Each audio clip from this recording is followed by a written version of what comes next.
শিখাবেন।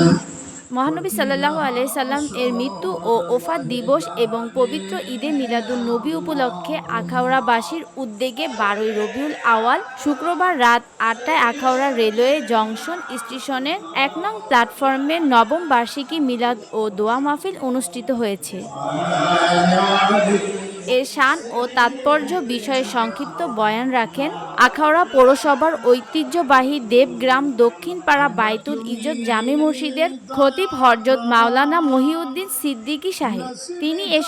তিনি এ সময় দেশ ও জাতির কল্যাণ কামনায় বিশেষ মোনাজাত পরিচালনা করেন।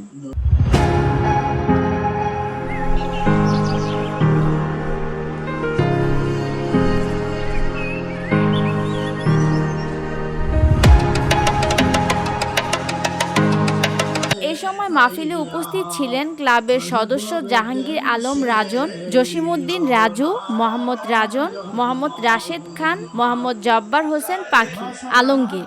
এরপর মিলাদে উপস্থিত সকলের মাঝে তবারক বিতরণ করা হয়।